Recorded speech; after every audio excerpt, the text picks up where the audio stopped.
भरोसा सही जांच का शिफा कंप्यूटराइज्ड पैथोलॉजी लेबोरेटरी मालेगांव अनुभवी MD pathologist doctor Anuja Patil madam की निगरानी में सटीक और तेज रिपोर्ट। लेडी स्टाफ उपलब्ध है। व्हाट्सएप और ईमेल के माध्यम से रिपोर्ट भेजने की सुविधा और सबसे खास घर से सैंपल कलेक्शन की सर्विस बिल्कुल मुफ्त। हमारी man lab Mirza Ghalib road Malegaon पर स्थित है। साथ ही पूरे शहर में ब्लड कलेक्शन सेंटर्स भी जारी हैं। लैब सुबह 8 बजे से रात 11 बजे। जुमा के दिन असेंबली अजलास खत्म हुआ। ये अजलास तारीख में लिखा जाएगा कि मालेगांव के नाम पर जितने सवालात इस अजलास में लगे, इससे पहले कभी ऐसा नहीं हुआ। कहीं के भी एमएलए हर मामले में मालेगांव शहर को बदनाम कर रहे हैं, इंक्वायरी करने की बात बोल रहे हैं। ये सिलसिला आप लोग भी देख रहे होंगे, पूरे अजलास में चलता रहा।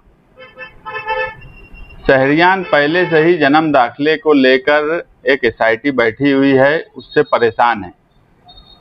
उसके बावजूद कभी नदी के पानी के सवाल पर, कभी ज़मीन के सवाल पर, कभी स्कूलों के सवाल पर, और कई सवालात तो ऐसे लगे कि जो लक्ष्य विधि तो लगी मगर किसी वजह से वो वक्त नहीं मिला बोलने का, तो उस पर जवाब आया, उत्तर आया सरकारी डिपार्टमेंट का मालेगांव शहर के सवालात पर।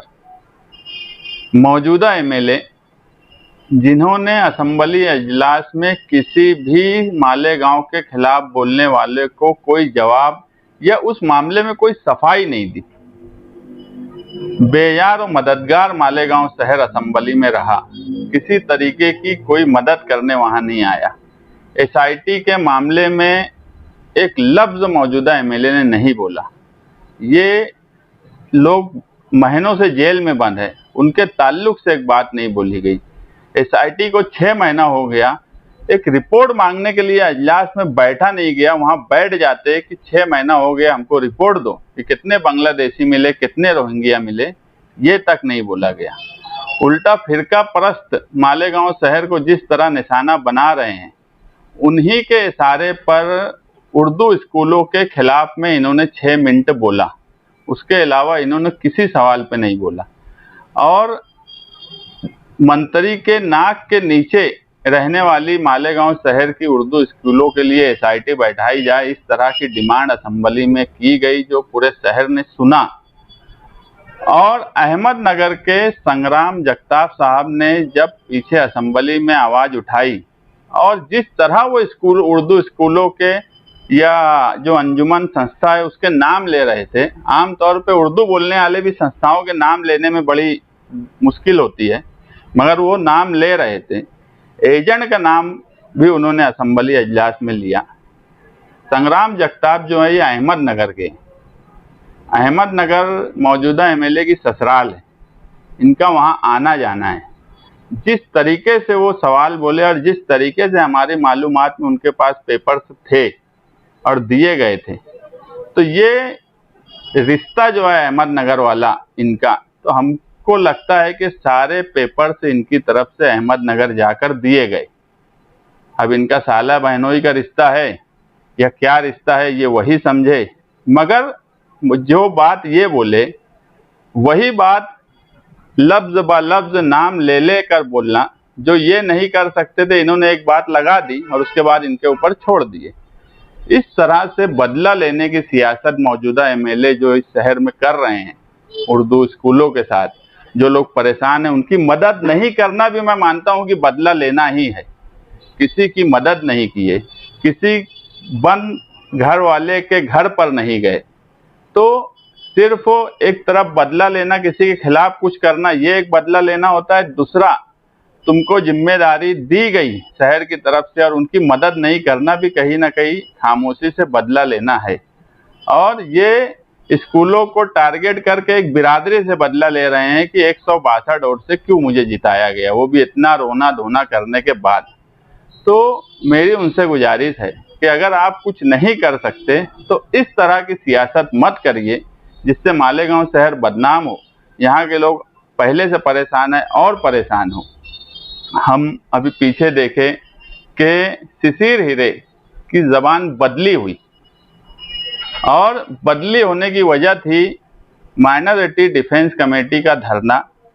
उसके बाद असेंबली अजलास में समाजवादी के अबू आसिम आजमी साहब ने जब एसआईटी के सवाल पर अपनी बात बोली कि 6 महीना हो गया उसकी रिपोर्ट नहीं दी गई, कितने बांग्लादेशी है, कितने रोहिंग्या है, और तफ्तीश चल रही है। पुलिस डिपार्टमेंट को भी पता है, सबको पता है कि यहाँ कोई बांग्लादेशी, कोई रोहिंग्या नहीं है।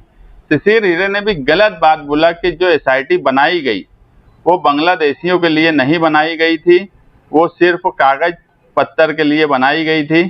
जबकि एसआईटी जो 8 फरवरी को बनाई गई और जो ऑर्डर निकाला गया मंत्रालय से, उस ऑर्डर में मालेगांव नासिक येथील बांग्लादेशी रोहिंग्या नागरिकांना मालेगांव तहसीलदार कार्यालय महानगर पालिके कडून बनावट जन्म प्रमाणपत्र निर्गमित केल्या आहेत। यानी ये बांग्लादेशी और रोहिंग्या का ऐसा सीधा सीधा एसआईटी का ऑर्डर था। मगर अब हमने जो बोला धरने में कि अब मुंह पर खाने की बात आ गई। सच मानों में शिशिर हीरे सरकारी वकील नहीं है, ये किरीट सोमैया का वकील है।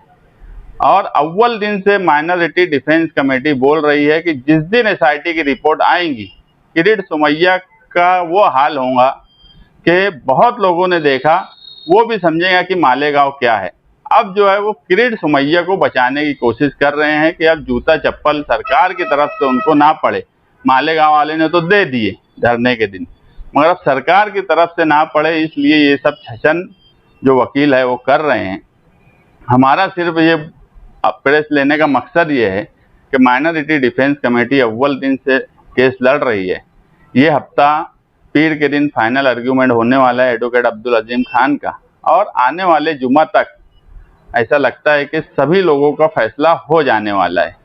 और हम लोग रोड से लेकर कोर्ट तक हर तरीके से minority defence committee, Asif Shaikh साहब और हमारे तमाम ही मेंबरान, हम मालेगांव शहरियान के साथ खड़े हैं। हर मुसीबत में हम उनके साथ खड़े हैं। असेंबली अजलास में जितने भी मुद्दे उठाए गए, वो सारे मुद्दे पर अगर शहरियान को कोई भी तकलीफ होगी तो डिफेंस के लिए माइनॉरिटी डिफेंस कमेटी उनके साथ खड़ी रहेंगी। सबसे अहम मुद्दा स्कूलों का है। आज जो स्कूलों का नाम पहले शुरुआत किसने की और बाद में किस संग्राम तक पहुंची, आज सारे स्कूल वाले जो है वो आपके रास्ते में आए।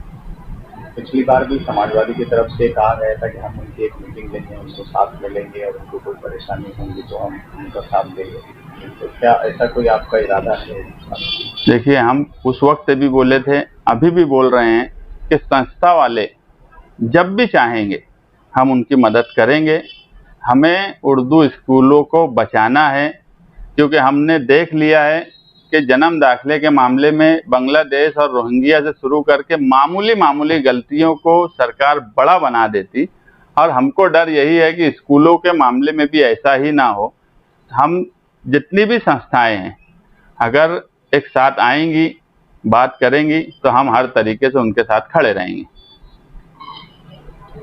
एमएलए साहब ने पूरे असेंबली का जो इजलास अभी तो हुआ उसमें कुछ भी नहीं पूछा। एक लेटर उन्होंने एसआईटी के ताल्लुक से सीएम को दे दिया था, और फिर जो उन्हीं के पार्टी के कुछ लोग जो है वो इल्जाम लगा रहे कि हम इत्तेहाद चाहते हैं, यानी सब एक साथ मिलकर काम करें और जो ही होगा, हमें बुलाया नहीं गया, और ये इस तरह की बातें उनकी पार्टी के जिम्मेदार कह रहे।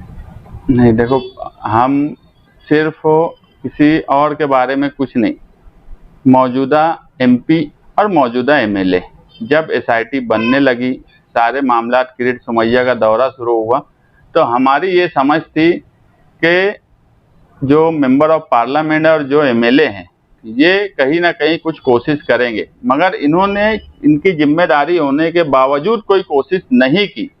इसलिए हमको लगा कि जिनकी जिम्मेदारी है वो अगर नहीं कर रहे हैं तो हम डिफेंस में एक कमेटी बनाकर खड़े हुए।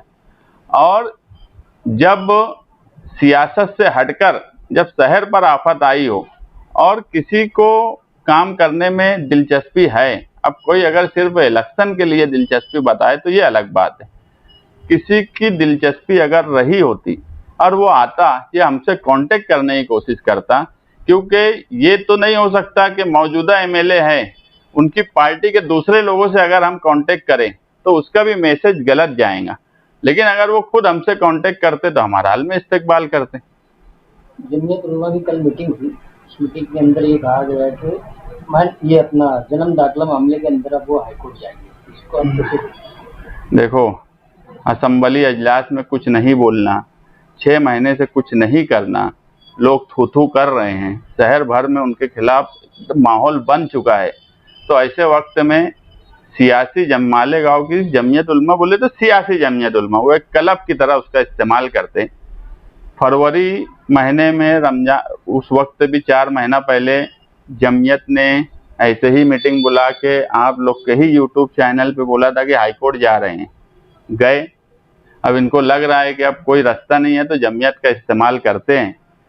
अव्वल दिन से मैं रमजान से बोल रहा हूँ कि जमीयत ने सिर्फ सीधे सीधे ये बताना कि, और इसलिए बताना कि जमीयत अपना चंदा सियासी तौर पर इस्तेमाल की है इलेक्शन में, और जो लोग जमीयत को चंदा देते हैं वो कौम और मिल्लत के कामकाज के लिए देते। वो कोई फर्द वाहिद तुम्हारा एमएलए है सदर, उसके ऊपर खर्च करने के लिए कोई चंदा नहीं देता।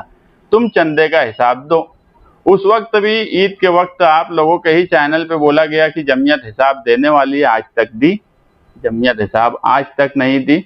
जो काम करना है वो करे, ये तो सिर्फ इस्तेमाल करने की बात है। आज तक जमीयत या जमीयत की बात ही मैं नहीं करता। मौजूदा एमएलए अपनी कारकर्दगी बताएं, एसआईटी बैठने के बाद उन्होंने क्या क्या किया, कानूनी मदद क्या की, किसी के घर जाकर उनकी मासी मदद कुछ की क्या, ऐसा कोई काम इन्होंने बताना, ये शहर को एकदम बेयार और मददगार छोड़ दिए। हम कल भी बोलते थे और आज भी बोलते कि माइनॉरिटी डिफेंस कमेटी नहीं होती तो लोगों के हौसले टूट चुके होते। हम लोग किस तरह से रह रहे हैं, हमारे ऊपर कितनी आफत अलग अलग तरीके से आ रही है, वो सब भी हमको पता है, मगर उसके बाद भी हम शहर के साथ खड़े हैं। ये जन्म दाखिला मामले में जो लोग अंदर है, इनकी जमानत क्या जुम्मा तक की हो सकती है, ऐसा लगता है क्या? हाँ, जो 40 नंबर एफआईआर जो है उसके अंदर जिनके आर्गूमेंट रह गए हैं उसमें कल आर्गूमेंट हो जाएगा। 51 नंबर की एफआईआर में मुकम्मल आर्गूमेंट हो चुका, 40 नंबर में कल आर्गूमेंट होगा। मंगल के दिन जो सरकारी वकील है उनका आर्गूमेंट होगा और आर्गूमेंट कंप्लीट हो जाएगा। और हमारी ऐसी समझ है कि जुम्मा तक फैसला आएगा। हम शहरियान से भी गुजारिश करते हैं कि सारे फैसले अल्लाह की तरफ से होते, वो इन बेगुनाहों के लिए दुआ करे कि फैसला उनके हक में आए। पहले तो एक बात बता दूं कि जमूर की कोई परेशानी हमारी परेशानी नहीं है।